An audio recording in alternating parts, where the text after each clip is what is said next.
It's a Sunday, just like any other Sunday. You get up and you get dressed for church. You put on your Sunday best. This was at a time where when you go to church, you put on your Sunday best. Not like how I am right now, where I've got a hoodie on and I've got a nice knit hat. I don't know if this is a knit hat, but we got a hat on, and it's different growing up. This is when you put on your Sunday best. You get ready for church, and you and your family, you head out the door and you head to church. And no matter what's going on around you, no matter what's happening, no matter how awful the morning is, you put that face on right when you get to church, and you're like, this is the best day ever. And the whole family's there. And this is just like every other single Sunday where we get together, we go to church, we have Sunday school, and then we go home and you rest for a few hours. You get a little bit of respite, and then you go back to Sunday night church, is the way that it always goes. And so Sunday night church was this thing where 6 o'clock in the evening, you come back and the pastor has to preach again. There's more music, there's just less people. And it didn't matter what time of year it was. We always had a Sunday evening service at 6 o'clock, and we were always at the Sunday evening service. That's how it was growing up for me. You go to church on Sunday. You also go to church on Tuesday for prayer meeting. Wednesday is Awana. When you get older, you have youth group. There's always something going on at the church. And this particular Sunday night, same thing. You go to church, you have fun, much to the chagrin of Jan sitting behind us as little kids, and we're just going through the hymnal. And the hymnal's a thing where songs happen, where you get to watch or read the lyrics, and there's these little funky bars up top with notes. You don't know that they're notes at the time, but if the notes go up like this, it means that my voice has to go up like this, and if it goes down, it goes down. And you flip through the hymnal. At least this is what I did as a kid, and even while the preacher is talking, because nobody really cares what he's saying, especially as a kid. He's boring. I don't know what he's saying. He's sharing some story about somebody doing something. I don't know. But God is there. And we read through the hymnals, and me and my friends, my cousins and I, we'd open up the hymnal. And this was our idea of fun as kids, is we'd open up this hymnal, and whatever the title was, you would add "in the bathtub" afterwards, all right? So he lives in the bathtub, and we thought this was hilarious. This was fantastic, and so we'd be giggling, and like I said, Jan, the old lady behind us, she's getting upset with us. And sorry, Jan, if you're watching this, you're probably not, because you didn't. Never mind. But whatever. Jan was a different person. So we're having a lot of fun, and then you feel the shift. Right? You feel the shift in when you're in a crowd of people, and all of a sudden, like, you could just hear a pin drop and something serious is about to go down. And so I look up and I recognize the people. They're not the pastor anymore. It's this younger couple, high school age, in front of the entire congregation, which for Sunday night is not very many people. In front of the entire congregation, this young couple comes up in high school. They're dating, and they've got tears in their eyes, and the pastor standing off to the side, and they have to announce in front of the entire church that they've had premarital sex, and she's pregnant. And you could feel the air get sucked out of the room. I was like, I know who those people are. What's this thing that they? I'm a kid, I don't know, and I'm a Baptist kid at that. Like, what's this thing going on? I don't know what's happening. And they had to announce in front of the entire church that they had premarital sex as teenagers, and she's pregnant. And they apologized in front of the church. And I don't want to get into the semantics of why that needs to happen, how that happened, and why they needed to be in front of the church. I'm not going to debate that. I think we could use a little bit more of some healthy accountability in the church personally. But what I remember is the judgment. From me, from probably people in the room, like, oh man, yeah, they probably don't love Jesus as much as we thought they did, right? Judgments are something that we continually have to fight against, that we continually are always doing. Judgments are things that can continue to impact people's lives all around us. And we are continually making judgments. Sometimes they're good judgments. Sometimes there's bad judgments. Right now, you're probably judging me based on if you're going to listen to me anymore, based on the story that I just shared, my cadence, because I'm wearing a hat and a sweatshirt, and people shouldn't preach with a hat and a sweatshirt on, probably. We make judgments all the time, snap judgments too. And it seems like in a culture, all we do now is make quick judgments on people. Canceled, not canceled, bigot, misogynistic, whatever it is. Like we've got the market share on judgment, I think, right now, especially in our culture. And even through this series we've been going through of Why This Family, I think that we've seen ourselves judging this family. I mean, isn't the title of this whole series kind of a judgment on the family and on God himself, of like, God, why did you choose this family, right? Like, that's what I think. I'm judging the situations. I'm judging what's going on. This entire series has all been about judgments, hasn't it? It's been like, boy, this family sure is messed up. That Jacob, boy, he did not have it together. And his kids, have you seen his kids? Have you heard about his kids? Have you read these stories?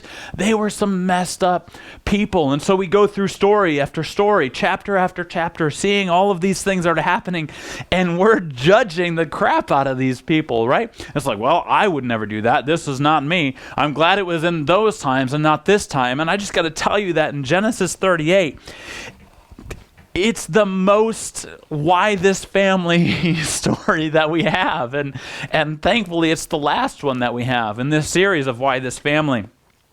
And we're going to see judgments play out in chapter 38.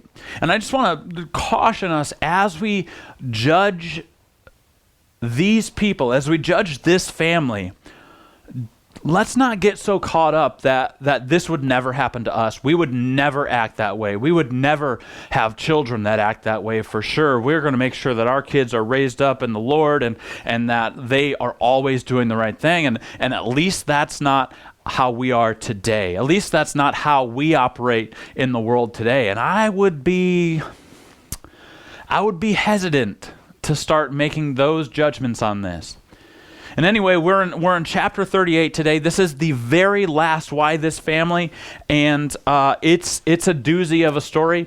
And like I said, we're going to get into this idea of judging people, judging situations.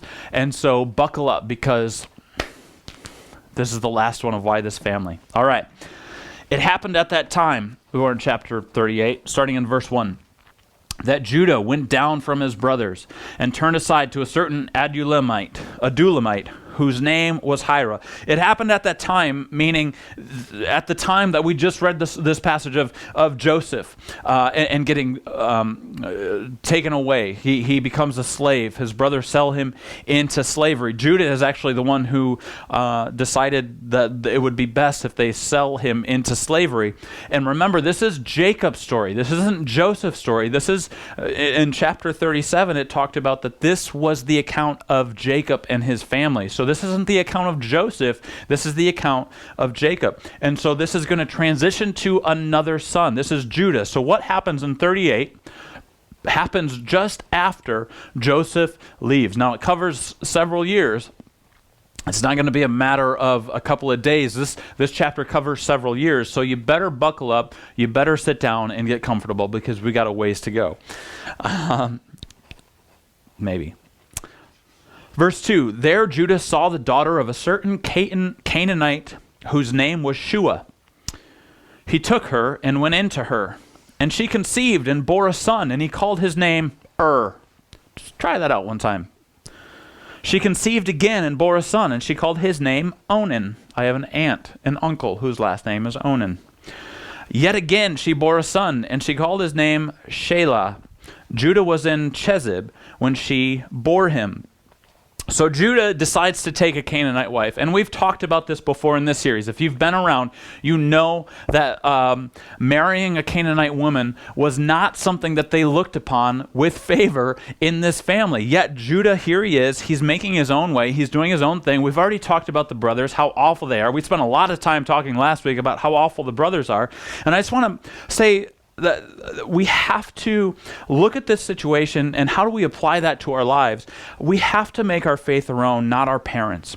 See, the further you get from the patriarch of this family, the further you get from Abraham, who kind of started this whole thing through God. God called him to come out and to be the father of a great nation. And so Abraham gets to go and do that. And as we see the sons be born, we see it drift further and further and further away from what God has called them to do. It's a natural progression of life, it seems like, that everything is moved. It's called entropy. Everything moves towards chaos and disorder. Everything moves towards chaos. And so what we see here is Judah and his brothers act awfully. They're marrying Canaanite women. They're murdering entire villages. They're selling their brother into slavery, which was apparently better than murdering him, because at least they would make money off of him. We see this slow degradation of this family.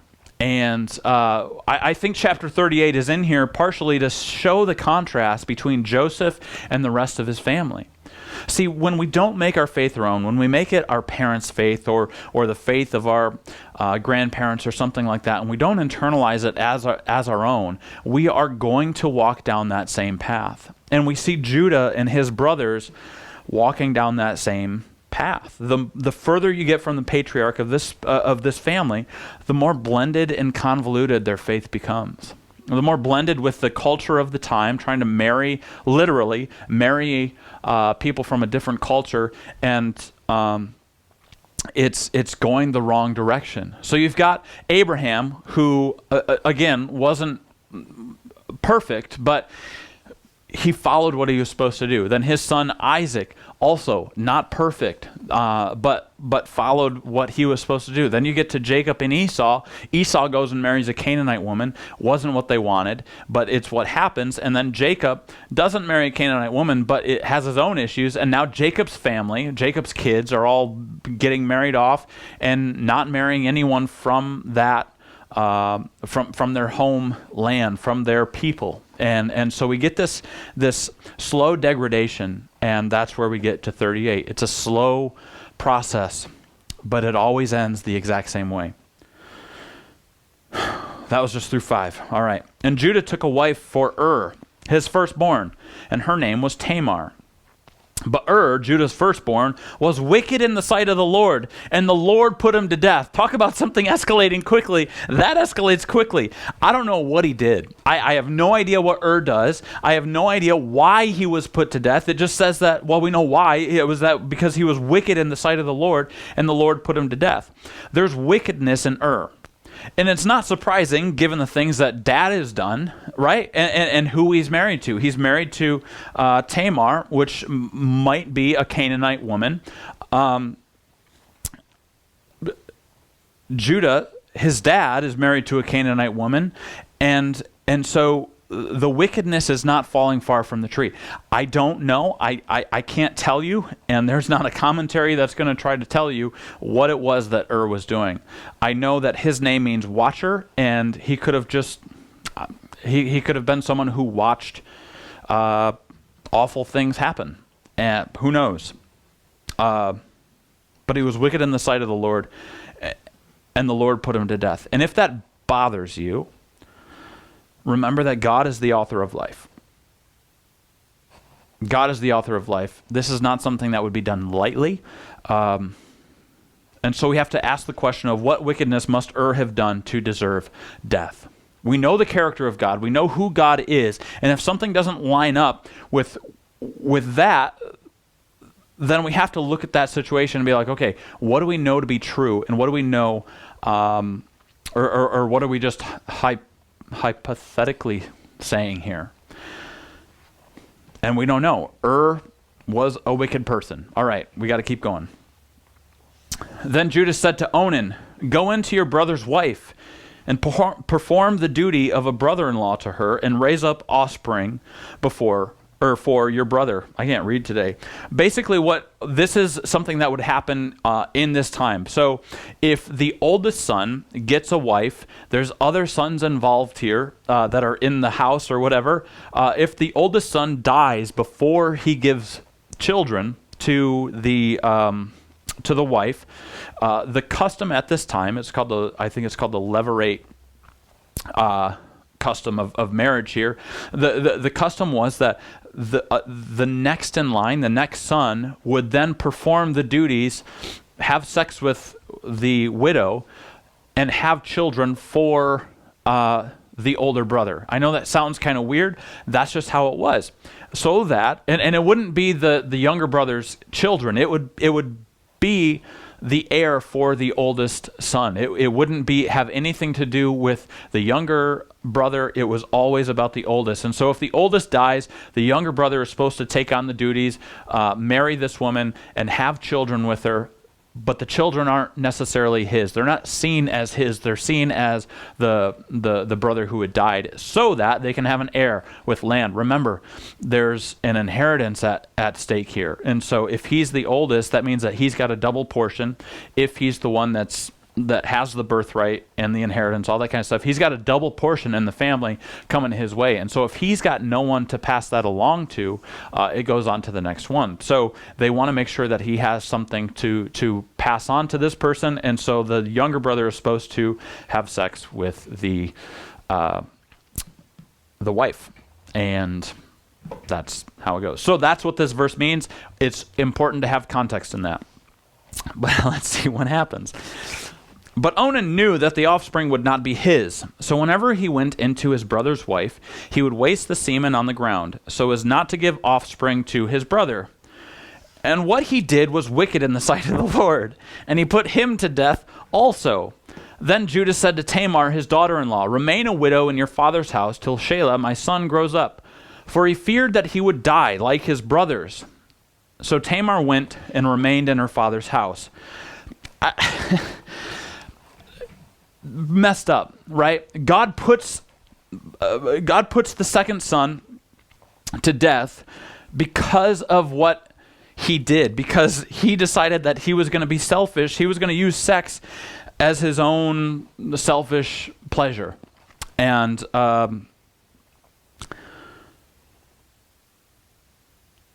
that's really unfortunate. Judah has this superstition against Tamar at this point.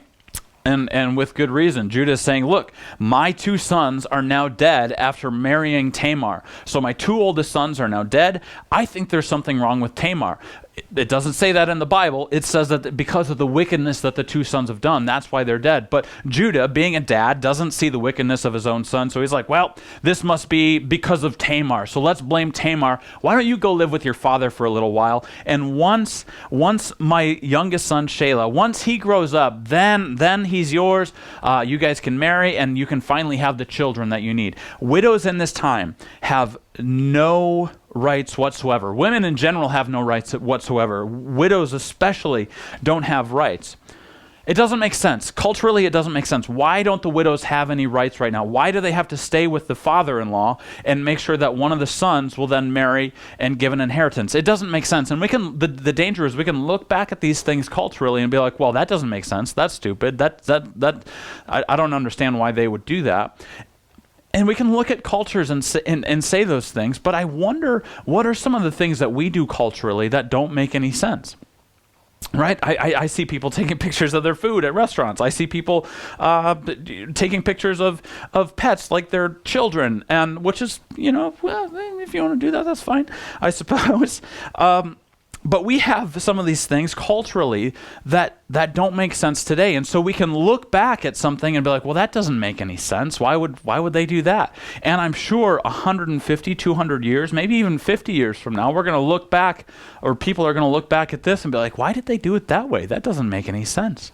Why didn't they just do it this way? And I don't really know what those things are, but all I'm saying is keep a proper perspective that in this time, the widow doesn't have any rights. She has to do what the father-in-law says. Unfortunately, the sons are wicked. The second son is using Tamar for sex, and that's it. And culturally, that's not that different, is it? Men behave badly. Men behave in that way where if we are able to have sex, then have sex. That's what the culture is teaching nowadays, right? Like whatever you want to do, however you want to feel, that's fine. Just do whatever you want to do. Do whatever's going to make you happy. If you want to go have sex with people and not face any repercussions for it, then go for it. Like marry whoever you want to marry, love whoever you want to love, like have sex with whoever you want to have sex with. It's fine. It's all good. As long as we're being respectable of people, like that's all that really matters. And we're using it as a selfish thing. Sex has become the selfish thing, no longer a sacred thing. If you want to talk about how we act culturally, we're right in the same boat, where we use sex to gratify our own desires and not for someone else, not to lift each other up, to have this intimate experience. We use it so flippantly now. You want to know what's wrong with the culture today? I would start there. Our disregard for the things that are sacred.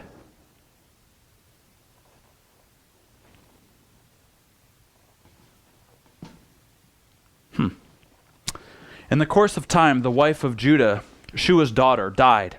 When Judah was comforted, he went up to Timnah to his sheep shearers, he and his friend Hira the Adullamite. And when Tamar was told, your father-in-law is going to up to Timnah to shear his sheep, she took off her widow's garments and covered herself with a veil, wrapping herself up, and sat at the entrance to Enaim, which is on the road to Timnah. For she saw that Shelah was grown up, and she had not been given to him in marriage. So she sees that Shelah is older now. He's an adult, or at least of age to be married, which was probably between the ages of 13 and 17. And she realizes she's still not married, and she's going to be a widow for the rest of her life. No one is going to touch her. No one's going to be around her. Nobody wants anything to do with the widow. She's going to have no rights, which means she's going to have to do some things that she doesn't want to do as a widow. I'm not even going to speculate yet at this point. And she's going to take advantage of a situation. She sees that that Judah is going up to. She sees that. Let me see where I'm at here. Yeah, so she sees that Judah is going up to shear the sheep, and this was like payday at this point. Okay, so typically there was a feast over it. It's celebratory. It was accompanied by this great feast that would happen every single payday. You guys know how it is. Like payday hits, and you're like, all right, we're gonna go hang out. We're gonna hang out with the guys. We're gonna party, and we're just gonna make ourselves have a good time. Let's blow all the money we just made over this week. It's a very celebratory. It's very festive. So basically, what's happening? Judah gets his payday, and they head to the bar. Right? They decide to go and just hang out with his buddies. What was his name? I forgot his name already. Hira. So we've got Hira here. He's going, him and his buddies, his drinking buddies, they're going up there. And Tamar sees an opportunity here. So she takes off her widow's garments and she sits by the road. Now, why does she sit by the road? Why is she going to do that? Well, let's find out. Verse 15. When Judah saw her, he thought she was a prostitute, for she had covered her face. So typically prostitutes didn't cover their face, but she's sitting on the side of the road where the prostitutes would hang out, and she has her face covered because she doesn't want Judah to know that it's her, that it's actually Tamar. He turned to her at the roadside and said, "Come, let me come in to you," for he did not know that she was his daughter-in-law. She said, "What will you give me that you may come in to me?" He answered, "I will send you a young goat from the flock." And she said, If you give me a pledge until you send it." He said, "What pledge shall I give you?" She replied, "Your signet and your cord and your staff that is in your hand." So he gave them to her and went in to her, and she conceived by him. Then she arose and went away, and taking off her veil, she put on the garments of her widowhood.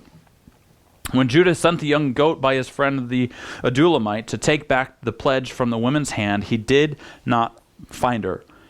And he asked the men of the place, "Where's the cult prostitute who was at Enaim at the roadside, and they said, no cult prostitute has been here. So we returned to Judah and said, I have not found her. Also, the men of the place said, no cult prostitute has been here. And Judah replied, let her keep the things as her own, or we shall be laughed at. You see, I sent this young goat, and you did not find her. So I told you this is the most why this family story that we've had so far. Judah decides that he's going to pay for a prostitute. His wife passes away. He's going to go up. He's got a sheep that he needs to shear, so he gets that taken care of. It's payday, and when you go to the bar, you try to pick up some chicks. He sees a prostitute, and he's like, well, I've got this money. I've got this stuff. We've got a goat still that we can give to her. Let's do this. And so him and his buddies go and say, hey, we want to have sex with you. And she says, okay, as long as you give me the cord, signet, and staff. And he's like, whatever you want, because as a guy you're thinking of one thing and one thing only, and so you'll pay whatever you have to pay to get whatever you want. Things don't change, do they, guys?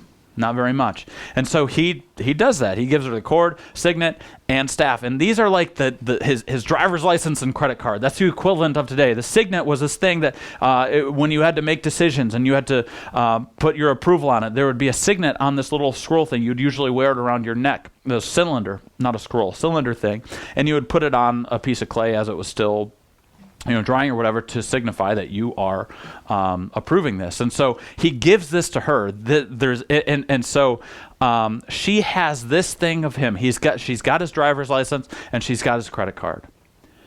And he goes to give this young goat back. He goes to pay for the sex that he just had, and he tells his friend to go do it for him, because Judah's, he's one of the family. He's one of the 12. His dad is Jacob. He's got to make sure that, he can't be all bad all the time. So he sends his friend to go do it. And his friend takes the young goat and is like, hey, have you seen the prostitute that was around here? The cult prostitute over here? And they're like, I don't know what you're talking about. There's nobody there. And the blood must have escaped his face. He just turned white. And he was like, well, then who did? How? Who? We're a little confused. And you start to get a little bit embarrassed, right? If you've ever been found out of something that's gone on in your life, maybe it's sin. It's usually sin.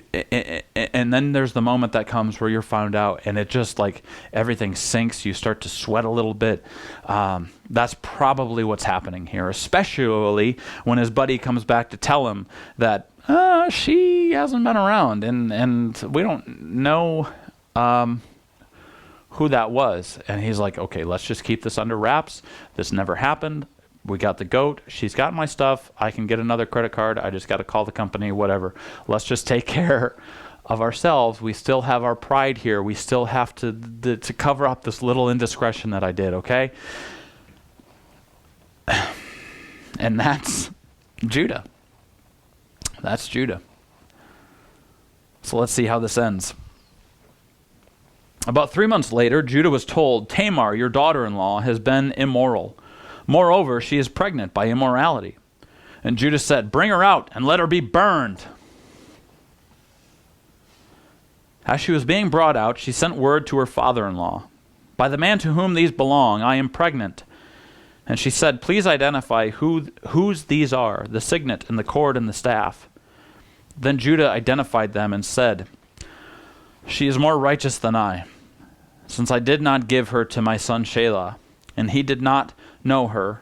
Again, Judah gets completely humbled. And he says that she's more righteous. And I know that probably just flips our brain a little bit at this point, right? Because it's like, how in the world is she more righteous than, I know Judah's a bad guy, but how is she considered righteous in this? And we have to remember culturally, widows had nothing. They had nothing for anything. They couldn't get ahead in life. They couldn't just go out and get another job. They couldn't find another husband. She was at the disposal of her father-in-law. And her father-in-law was going to withhold all of this stuff from her because he didn't want his own kid to die, because he thought that she was the reason why. So we look at the story, we see the context of the culture of what's happening around us in this time, and she has no choice. She's doing the only thing that she knows that she can do in order to get the blessing, in order to have a family. in order to be saved from being a widow for the rest of her life and having nothing. Now she actually has children. And that changes everything. And he was found out. He was found out. When I think back to those people at the church when I was growing up, things change when you get found out, don't they? They sure do.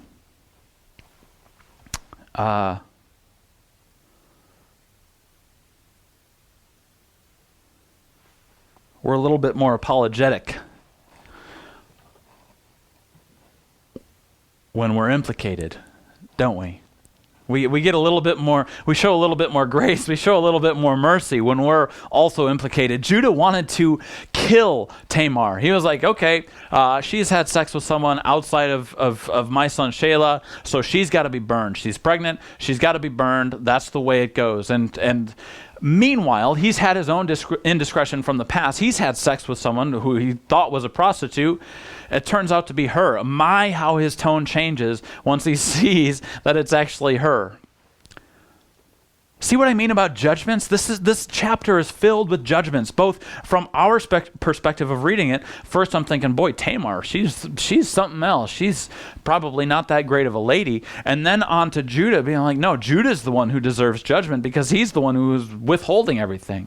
And that's the thing that judgments do, is they pit people against one another. We can read this story and take sides and be like, no, I think this person's right. I think this person's right. And judgments can be very dangerous. And we see inside the story Judah judging Tamar for something that he's done. He doesn't know it at the time, but he's implicated in this. And then once he finds out that he's the one at fault, oh, there's a whole lot of mercy going on, isn't there? But it changes Judah. There's a moment that happens here in Judah's life that's life-changing. This is probably the bottom of the pit for Judah at this point. This is probably rock bottom for this guy because he's thinking he's gotten away with this. He's had sex with this woman. His wife has passed away. He made himself feel better for a fleeting moment, and now his sin has caught up with him. He's at his rock bottom. And there's a change in Judah that happens. It said that he does not know her again. That means he didn't sleep with her again. He never slept with her again because then he would be even more in trouble. But something changes. When you get that close to something, especially to being called out, to being when your sin gets found out, boy, it can change you. Some people it makes them mad. Some people it changes them. Let's keep going to the end of the chapter. When the time of her labor came and there were twins in her womb, or when the time of her labor came, there were twins in her womb. And when she was in labor, one put out a hand, and the midwife took and tied a scarlet thread on his hand, saying, "This one came out first." But as he drew back his hand, behold, his brother came out, and she said, "What a breach you have made for yourself." Therefore his name was called Perez. Afterward his brother came out with the scarlet thread on his hand, and his name was called Zerah. And that's how Genesis 38 ends. She has these twins, one of which is in the line of Jesus, Perez.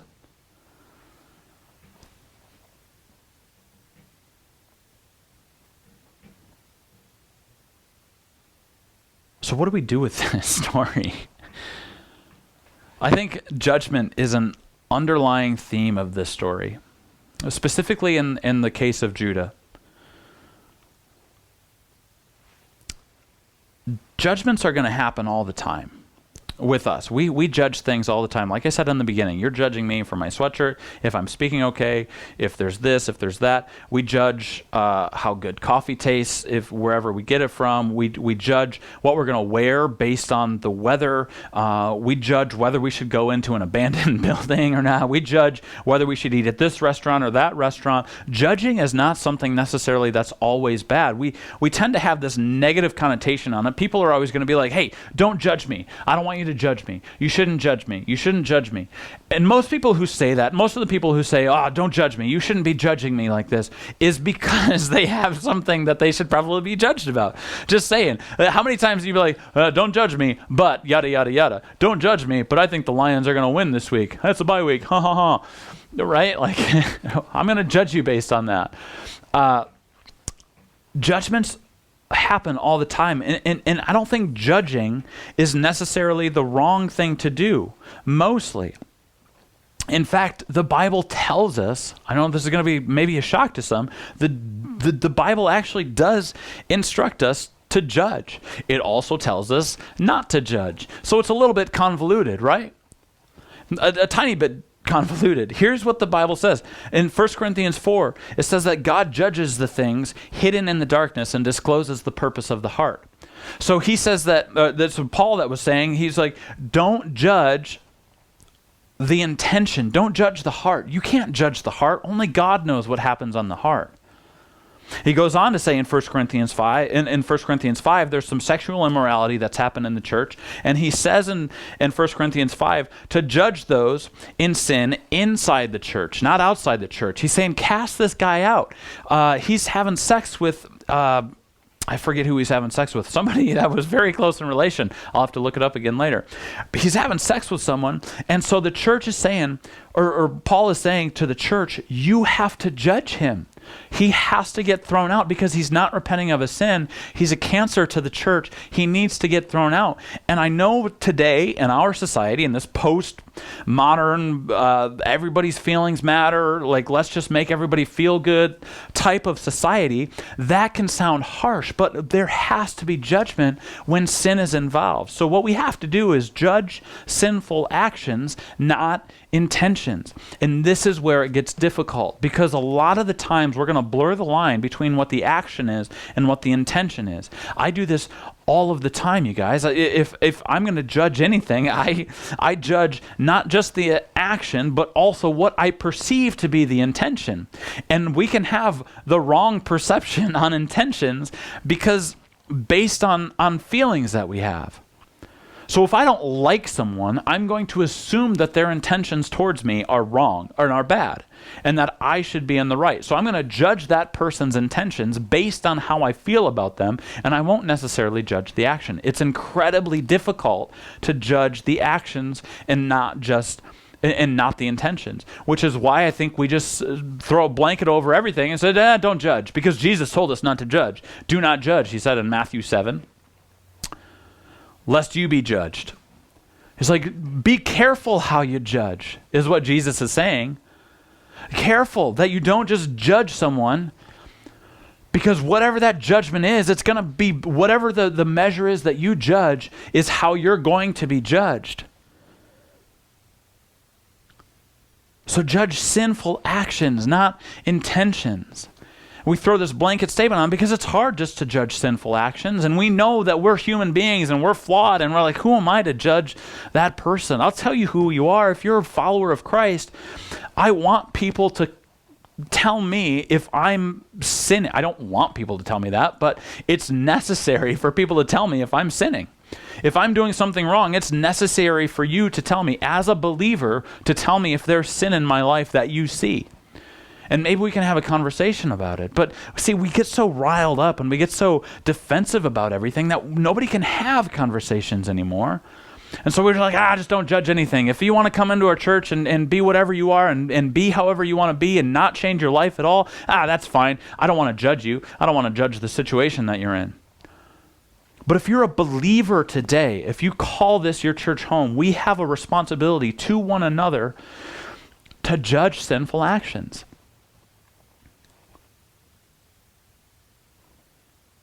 And as I say that, a lot of you are getting your pitchforks out right now, I can tell.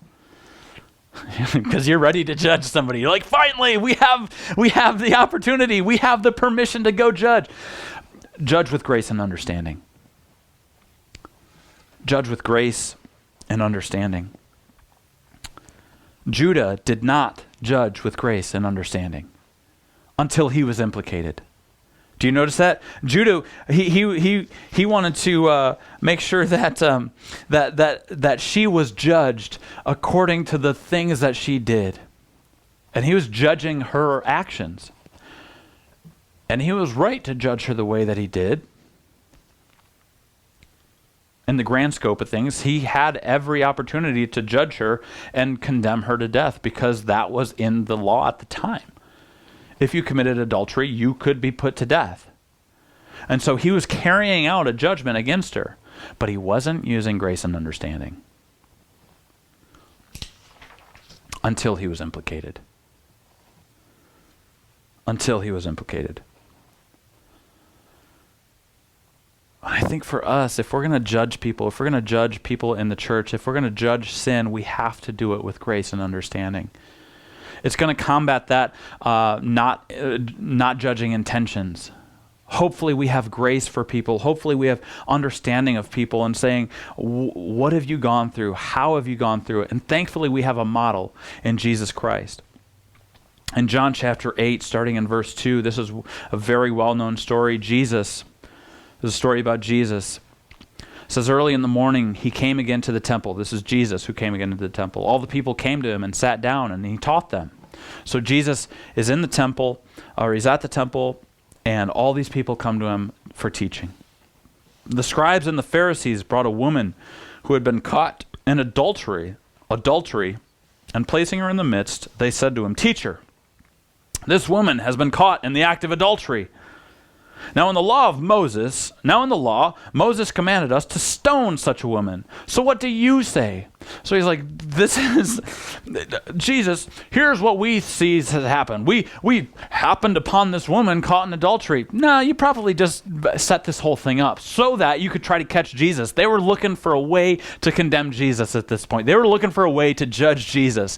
And there were two ways that they could do it. Number one, they could bring her to Jesus and say, this person's caught in adultery. They wanted to put Jesus between a rock and a hard place, because if he okays it, then it's against the book of the law and the prophets that they were going by that said you can't do this. So if he okays it, then that's against the law, and they could then condemn Jesus.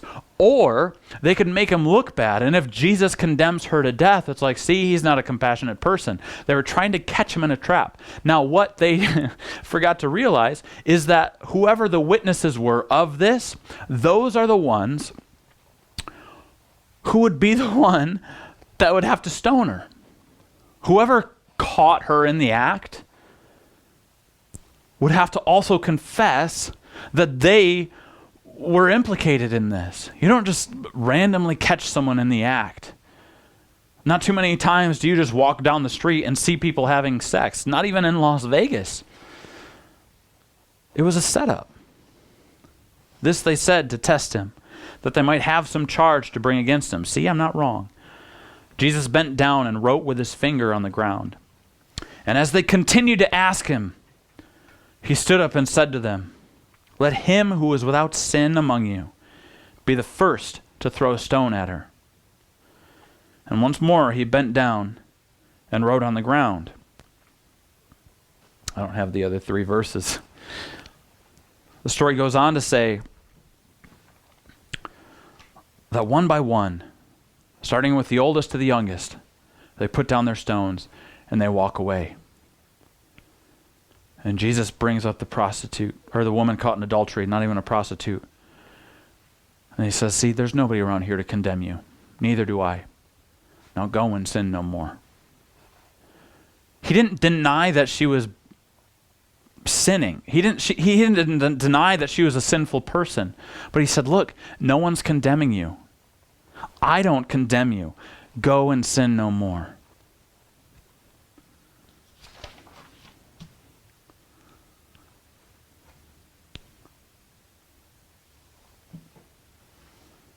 When we judge with grace and understanding, this is what it looks like. This is what it looks like.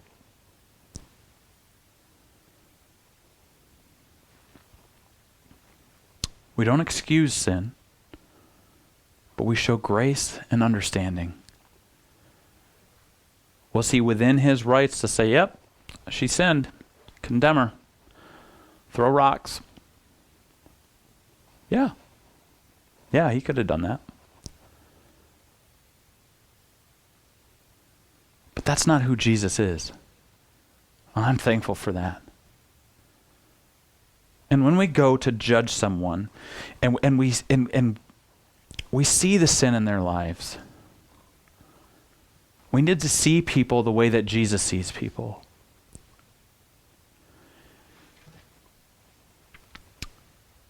And when we go to do this, we see this giant cross.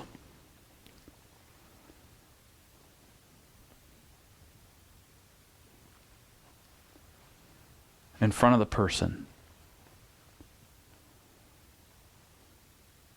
And our judgments get a lot more grace-filled.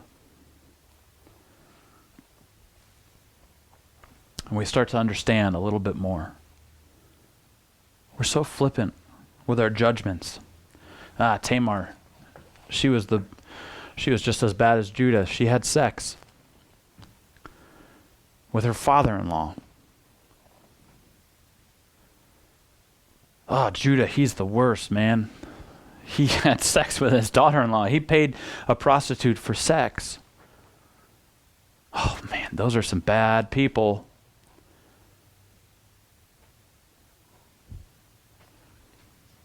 But then I see the cross. And on that cross is Jesus. And he didn't just get on that cross for Judah and Tamar. He got on that cross for you and for me. So when I start to pick up the stone to throw at somebody because of what they've done, the sin that they've encountered, I hear Jesus saying, what have you done? Why don't you show a little bit of grace, show a little bit of mercy, and a little bit of love with your judgments? So how do we judge with grace and understanding? How do we do that? Well, I think we be humble rather than be humbled.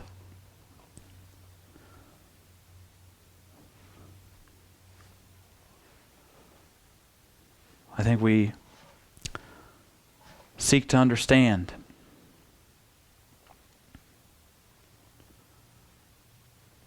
It says in Romans 14, therefore, let us not pass judgment on one another any longer, but rather decide never to put a stumbling block or a hindrance in the way of a brother. We need to seek to understand one another. Let's not pass judgment on one another any longer, but decide never to put a stumbling block. See, when we cast our judgments without grace, without understanding, and we put it on people that are maybe running towards Jesus. They're running towards the cross, and all of a sudden they throw something right in the middle of it, and then they trip over that huge stumbling block. You're like, remember your sin, and we just swipe it right out from underneath. And it's like when Charlie Brown goes to kick the football and then loosely just pulls the football away right as he's about to kick it. It's like that's what judgment does to people. It's like, we're gonna run, we're gonna hit this, we're going to get into the church, we're going to let people in, we're going to love people, and then as soon as they get close, we're like, nope, not anymore. Here's a judgment. You did something wrong. And guys, church, I don't know how to balance this correctly, but I think love is the key. I think grace is the key. I think humility is a key. I think understanding where people are at in life. See, if we understand Tamar, she had no options. She had 0 options left. She did the only thing that she knew that she could do. And because of it, through this line, Jesus is born.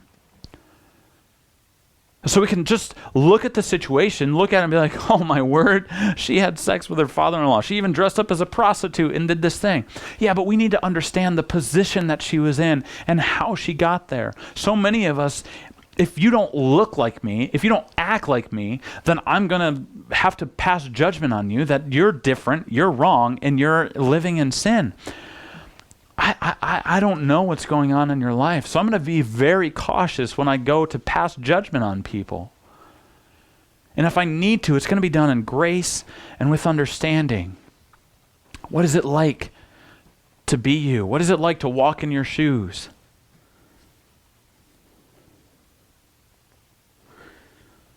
Decide never to put a stumbling block or a hindrance in the way of a brother. And I think that we look at Jesus.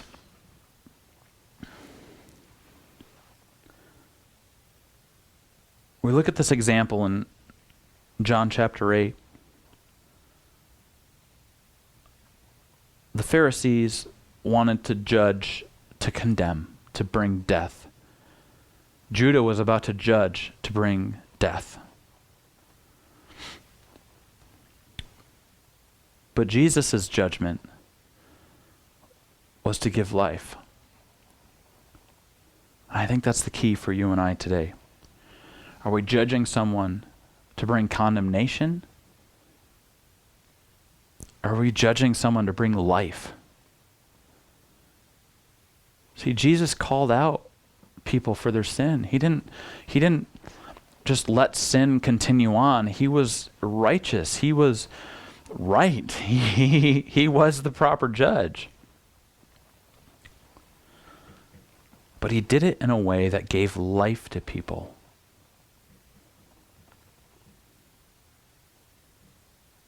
And I think that's what happens when we use grace and understanding.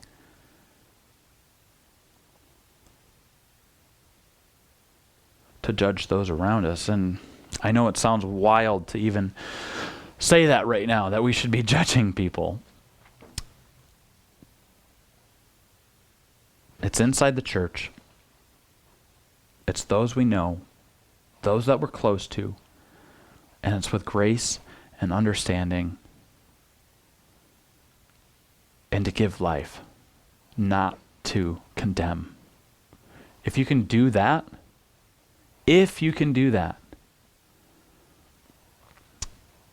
then that's awesome. But if you can't, then withhold judgment until you can understand where that person has been, until you can understand what's gone on in their lives, until you can be humble about it, and until your heart is in the proper perspective in order to give life, the way that Jesus gives life. We are the light of the world because of what he has given to us. He is the light, and now we walk in the light. We're a city on a hill. People want to come to us, or at least they should.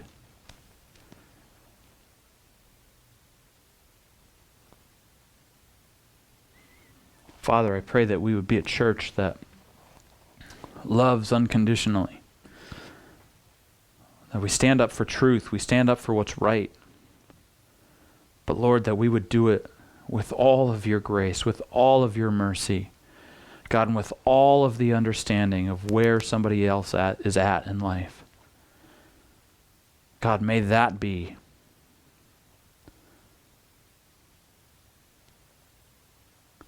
the thing that defines us. Thank you for your grace and for your mercy and your love. And it's in your name, the name of Jesus, we pray. Amen.